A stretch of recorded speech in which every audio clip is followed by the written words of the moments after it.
आप देख रहे हैं स्वदेश विशेष। मैं हूं आपके साथ प्रशांत पांडे। भारत में अभिव्यक्ति की आजादी संविधान में हर किसी को है, लेकिन इस आजादी की आड़ में अगर खिलवाड़ होने लगे, देश के खिलाफ ही काम होने लगे, तो फिर बात गंभीर हो जाती है। यूट्यूब और सोशल मीडिया की आड़ में कुछ लोग ऐसा करते रहे हैं। जाहिर है सवाल भी उठते रहे हैं। रणवीर अलाहाबादिया केस हम सभी को याद है, लेकिन नया मामला देश की सुरक्षा से जुड़ा हुआ है। नई कंट्रोवर्सी, क्वीन बनी है यूट्यूबर ज्योति मल्होत्रा, जिसने पाकिस्तान की खुफिया एजेंसीज के संपर्क की बात कबूल कर ली है।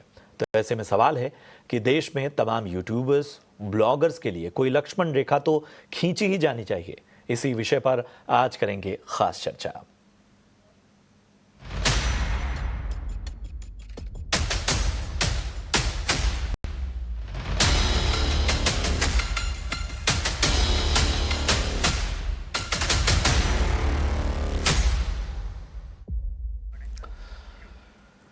जी हां, पाकिस्तान के लिए जासूसी करने के आरोप में पकड़ी गई ज्योति मल्होत्रा ने आखिरकार अपना गुनाह कबूल किया है। उन्होंने जो बात कही है वो कही है कि लाइक्स और सब्सक्राइबर बेस बढ़ाने के चक्कर में वो आईएसआई के चंगुल में फंस गई।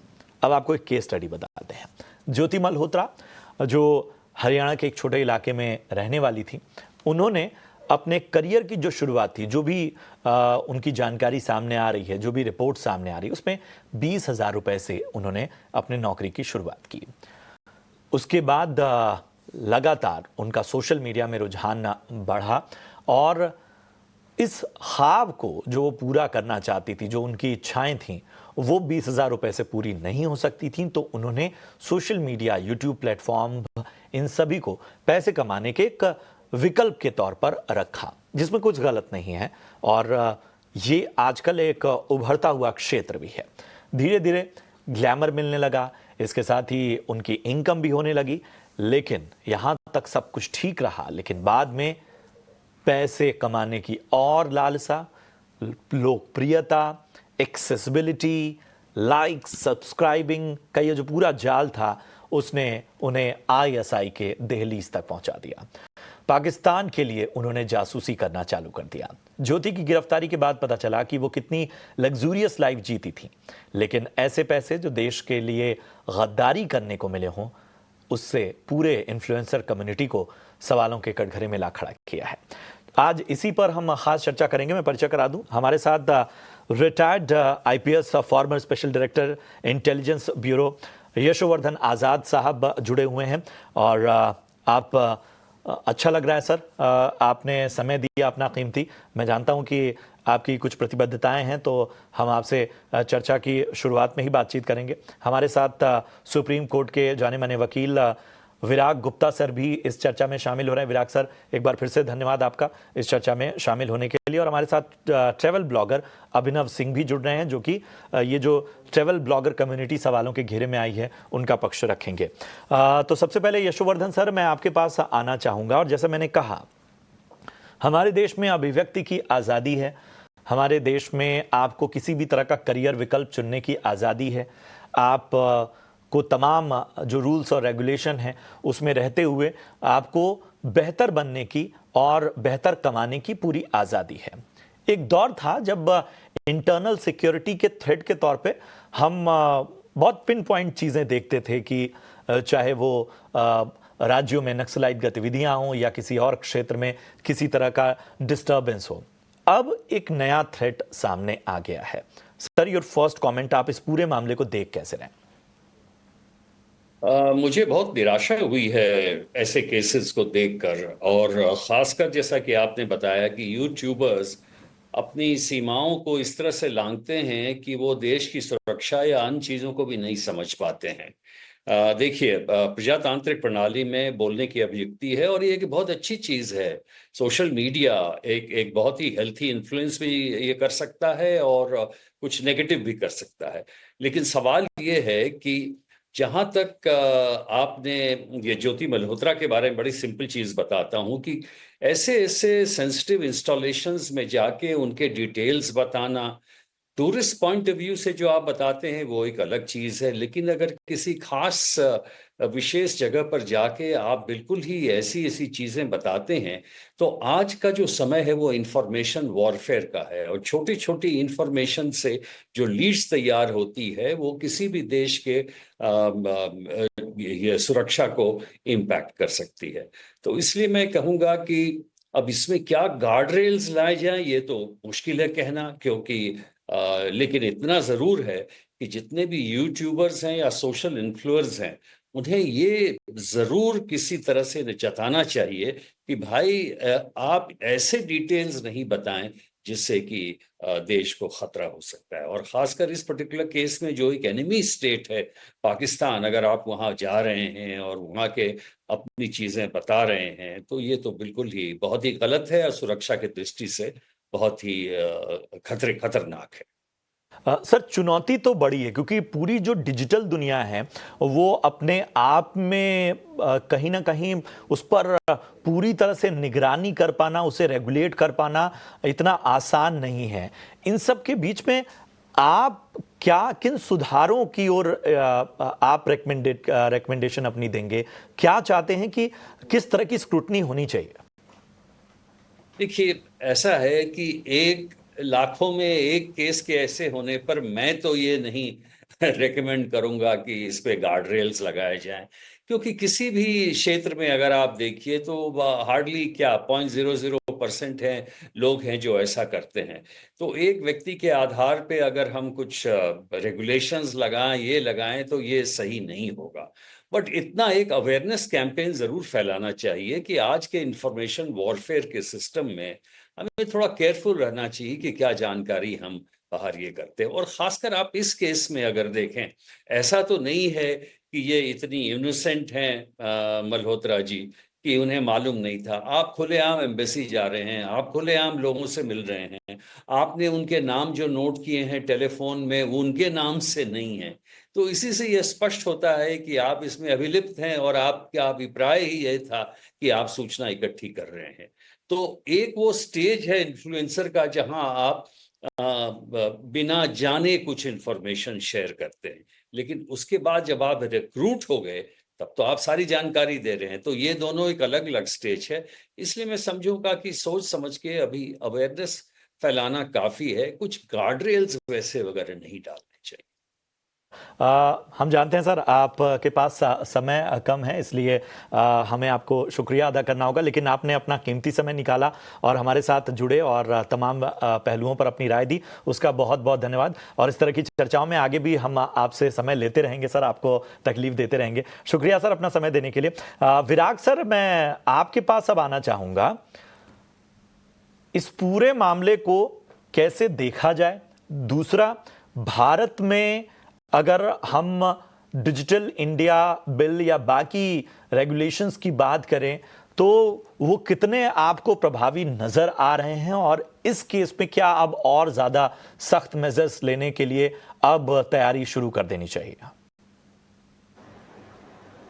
प्रशांत जी, ज्योति मल्होत्रा का जो मामला है उसके दो पहलू हैं। पहला, क्या वो पाकिस्तान के लिए इन्फ्लुएंसर का काम कर रही थी, और दूसरा, क्या उसने जासूसी किया। अब जासूसी वाले मामले में मैं नहीं जाऊंगा, क्योंकि अगर उसने सामान्य जो जानकारियां हैं और उसने इकट्ठा करके किया है तो किस तरीके से जासूसी है वो एक अलग मसला है। इन्फ्लुएंसर की बात आती है तो चार इसके बहुत बड़े बिजनेस के पहलू हैं जिन पर हमको ध्यान रखने की जरूरत है, जिसके आधार पर व्यक्ति की बजाय हम व्यवस्था पर काम कर सकें। पहला, कि यूट्यूब की अभी एक कॉन्फ्रेंस में उन्होंने बताया कि भारत में वो लगभग 15,000 लोग, 1 करोड़ से ज्यादा उनके फॉलोअर्स हैं, 15,000 लोगों के, और 21,000 करोड़ रुपए का वो पेमेंट करते हैं इन्फ्लुएंसर्स को, कंटेंट क्रिएटर्स को, सारी चीजों को। लेकिन यूट्यूब भारत में एक रजिस्टर्ड मीडिया संस्थान नहीं है।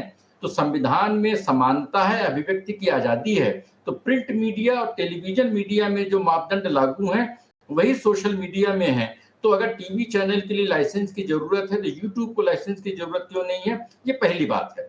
दूसरी, कि सोशल मीडिया में 1/3 जो फॉलोअर्स हैं वो फर्जी हैं, वो बिकते हैं, और उस फर्जीवाड़े में देश की अर्थव्यवस्था को नुकसान होता है, मीडिया को नुकसान होता है, उसमें कोई जीएसटी नहीं होती है, गैर कानूनी कारोबार होता है। और वो फर्जी फॉलोवर्स देश विदेश हर जगह पर फैले हैं, उनको रोकने के लिए ये प्लेटफॉर्म कोई कार्रवाई नहीं कर रहे हैं। दूसरी बात है, तीसरी बात, इन्फ्लुएंसर्स, एक भारत में रेहड़ी वाले को रजिस्ट्रेशन कराना पड़ता है एमसीडी में, लेकिन इन्फ्लुएंसर्स इतना बड़ा जो कारोबार करते हैं उनके लिए कोई गाइडलाइंस नहीं है, उनके लिए कोई रेगुलेशन नहीं है। तो प्रश्न इंडिविजुअल रेगुलेशंस का नहीं है, तो इन्फ्लुएंसर्स के लिए भारत में क्या एसओपी होनी चाहिए, क्या गाइडलाइन होनी चाहिए, ये तीसरी बात है। और चौथी सबसे महत्वपूर्ण बात है कि 66A खत्म हो गया आईटी एक्ट से। सरकार बोलती है कि हम बहुत सारे कानूनी व्यवस्थाएं लाए हैं, आईटी इंटरमीडिएट रूल्स लागू हो गया, लेकिन अभी तक डेटा प्रोटेक्शन कानून भारत में अभी तक लागू नहीं हुआ। डिजिटल इंडिया एक्ट की सिर्फ बात हो रही है। तो जब भी कोई कंट्रोवर्सी होती है तो सरकार बोलती है कि हम नई कानूनी व्यवस्था ला रहे हैं। तो ये उभरती हुई अर्थव्यवस्था नहीं है, ये एक ऑलरेडी एस्टेब्लिश्ड अर्थव्यवस्था है। और यूट्यूब का जो प्रभाव है, तो देश में सबसे बड़ा मीडिया का एक प्लेटफॉर्म है। तो इस एस्टेब्लिश्ड व्यवस्था के लिए हम क्या कानूनी व्यवस्था करें, क्या रेगुलेशन करें, किस तरीके के प्रिकॉशन करें, मुझे लग रहा है कि समय आ गया उस पर काम करने की जरूरत है। पॉइंट सर, और इन सारी चीजों के बीच ये इतनी बड़ी दुनिया है कि शायद अब उसको और ज्यादा मैग्नीफाइड ग्लास से देखने की आवश्यकता है। इन सब के बीच में सब सवाल उठता है, ये जो इन्फ्लुएंसर्स कम्युनिटी है, इस पर जो लगातार प्रश्न उठ रहे हैं, आखिर उनकी इस वक्त की पीड़ा क्या है, वो किस तरह से देख रहे हैं, जो बहुत ही सीरियसली अपने कंटेंट को आगे बढ़ा रहे हैं, अपनी बातों को आगे बढ़ा रहे हैं।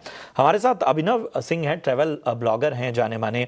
और अभिनव, क्या इस पूरी घटना ने पूरी तरह से ट्रैवल ब्लॉगर जो कम्युनिटी है उसको स्क्रूटनी पे ला दिया है, उसके लिए भी चिंताएं बढ़ा दी हैं? आप लोगों को भी अब कहीं ना कहीं अपने कंटेंट, अपनी हर गतिविधि को कई बार रीचेक करना पड़ रहा है? तो हाय प्रशांत, तो मैं एक्चुअली दोनों हूँ, मैं ब्लॉगर भी हूँ और वीलॉगर भी। ब्लॉगर मतलब इसका वेबसाइट है और वीलॉगर मतलब इसका यूट्यूब। तो मैं दोनों करता हूँ, दोनों का डिफरेंस देखा है मैंने। तो ब्लॉगर की इतनी स्क्रूटनी नहीं होती जितनी आजकल यूट्यूबर्स की हो रही है एक्चुअली, बट उसका एक वैलिड रीजन भी है, बिकॉज वहाँ पे लाखों में और इवन करोड़ों में आपके व्यूज आते हैं, एक बहुत बड़ा रीच होता है उसका compare to blog. So of course scrutiny हो रही है, बट आई डोंट थिंक ये जो ज्योति का केस है इससे ब्लॉगर कम्युनिटी को कोई फर्क पड़ने वाला है, बिकॉज ये 1% भी नहीं है ऐसे लोग जो मतलब पैसे के लिए देश को बेच भी सकते हैं। तो ऐसे मैं तो फर्स्ट टाइम सुन रहा, आई वाज शॉक्ड। मैंने लिखा भी था अपना post, I am shocked to know this, because I think हम सबने पहली बार सुना है ऐसा कि एक ट्रैवल व्लॉगर ने ऐसा कुछ हरकत किया हो। तो उसकी वजह से पूरे कम्युनिटी पे फर्क पड़ेगा, मुझे ऐसा नहीं लगता है। बिकॉज जो हमारी सरकार भी है, मोदी जी की सरकार, मैं उनके क्रिएटर शो में भी गया था, तो he was like very friendly with all the creators, सबसे प्यार से बातें कर रहे थे। तो वो एक चीज रहेगा। बट वहां पे भी आप देखिए, आप मेरे सामने रणबीर इलाहाबादिया जी को भी अवार्ड मिला था, उसके बाद ही अभी ये इशू हुआ अभी। तो ऑफ कोर्स अभी हाल में कई चीजें होने लगी, कंट्रोवर्सी शुरू हो गई हैं। बिकॉज एक साल पहले मैं इतनी कंट्रोवर्सी नहीं सुनता था जितना मैं इस साल सुन रहा हूँ यूट्यूब को लेके। बट बावजूद उसके आई डोंट थिंक कम्युनिटी को कुछ फर्क पड़ेगा। बहुत सारे व्लॉगर हैं, बहुत सारे ब्लॉगर हैं, सबको आप एक पैरामीटर पे नहीं माप सकते। बात आपने कही, और लेकिन जब इस तरह की घटनाएं होती हैं तो जाहिर सी बात है कि एक प्रश्न चिन्ह तो उठ खड़ा होता है। इन सब के बीच में हमारे साथ जाने माने साइबर सिक्योरिटी एक्सपर्ट पवन दुग्गल सर भी जुड़ चुके हैं। पवन सर, डिजिटल दुनिया के खतरे, मतलब हम शायद इन खतरों पर बात करते करते थक जाएंगे। हर गुजरते घंटे के साथ कोई नई बात सामने आती है, और अब जो है यहाँ पर पॉपुलैरिटी, एक्सेसिबिलिटी और मनी, ये सब ने एक नए तरह का तंत्र पैदा कर दिया है। और जाहिर सी बात है, उसमें जो भी मानसिक रूप से थोड़ा भी कमजोर होगा या जो शायद चीजों को परख नहीं पाएगा, वो इसके जाल में फंस जाएगा। आप इस पूरे घटनाक्रम को कैसे देख रहे हैं और कितने बड़े खतरे के तौर पे देख रहे हैं इन ताजा घटनाओं को?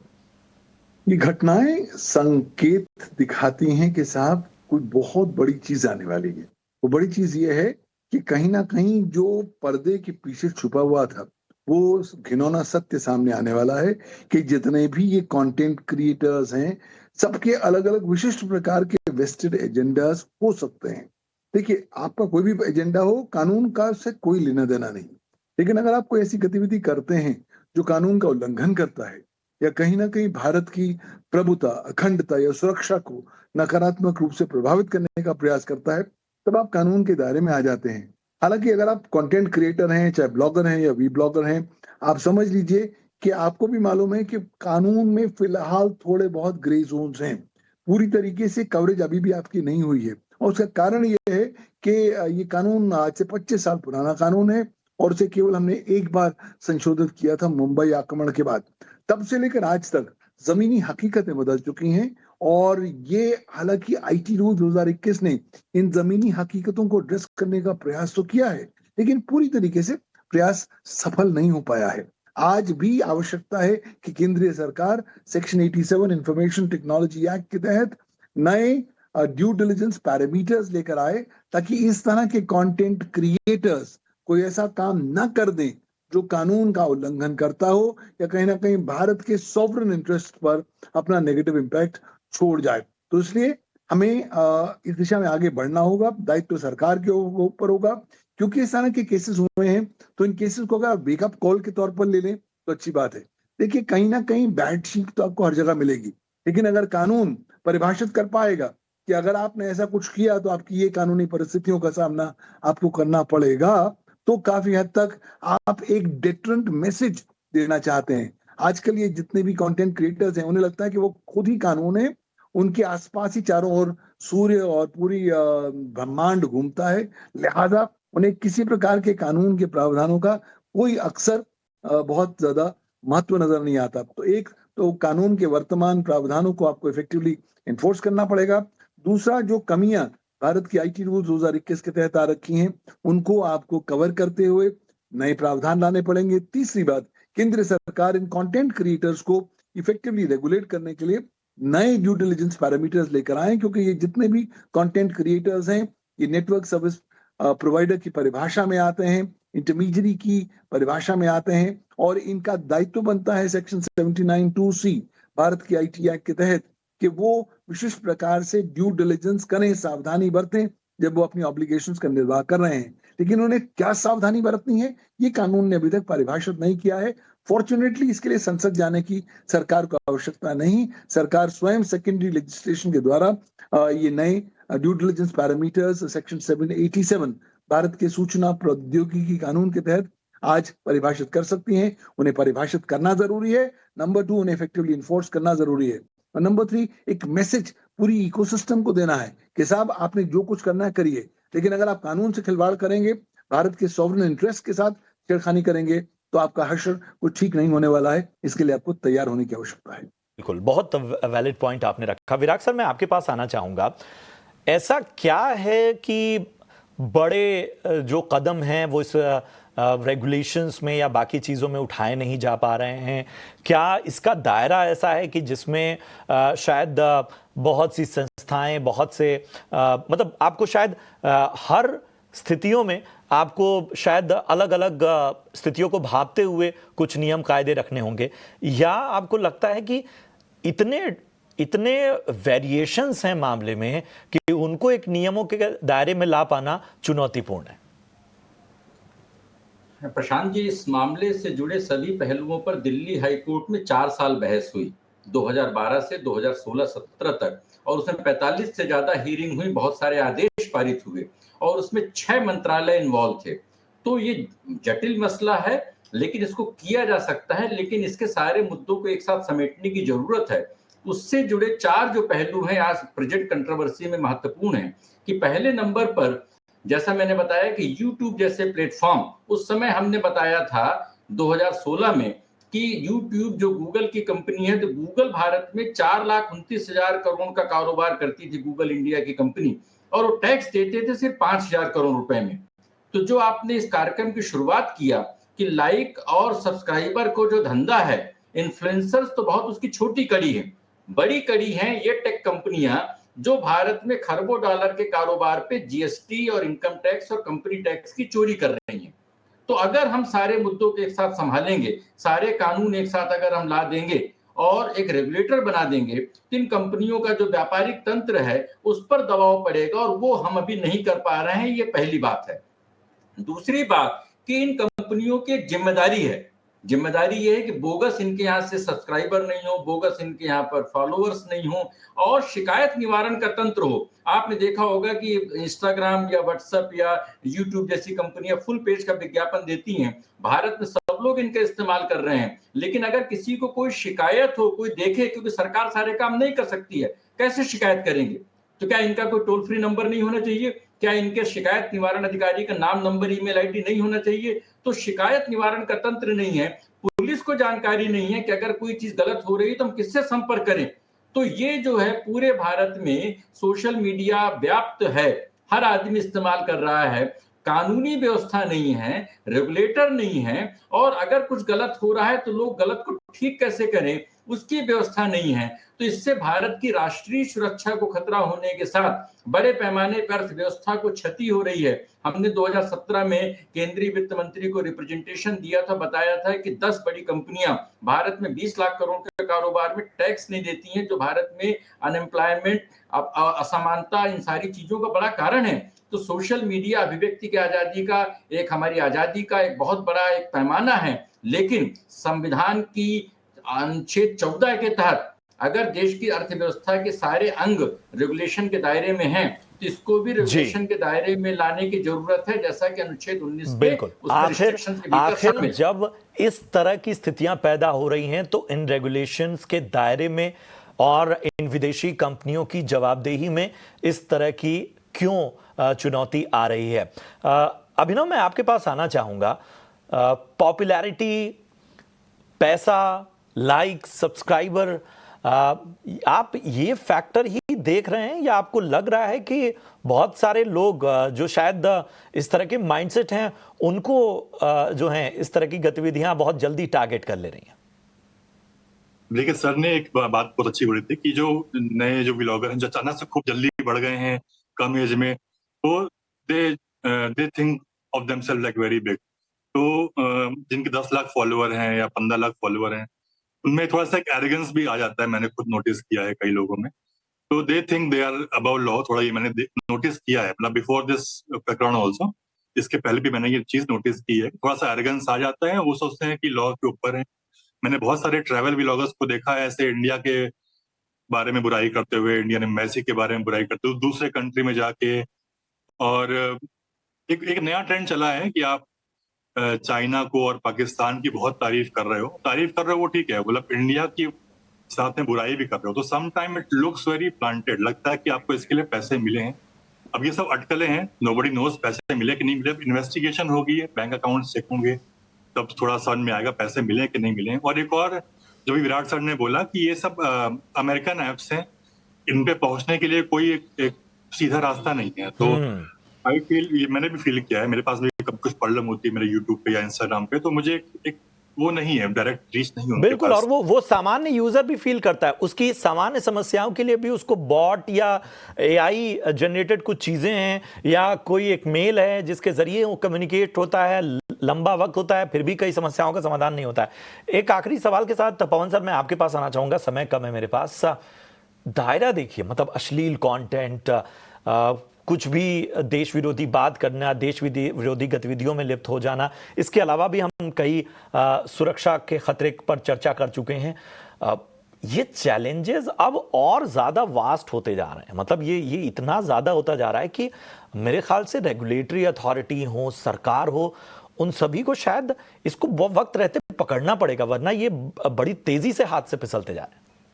ये वो ट्रेन है जो अभी प्लेटफॉर्म पर आ गई है, अगर आपने अभी पकड़ ली तो ट्रेन आपके नियंत्रण में आ जाएगी, वरना ये ट्रेन जो है नियंत्रण से दूर भागने वाली है। उसका कारण ये है कि अब नई टेक्नोलॉजीज आ गई हैं, जैसे कि आर्टिफिशियल इंटेलिजेंस, जिसके माध्यम से fake information, fake news generate करना बिल्कुल एक बच्चों का खेल हो गया है।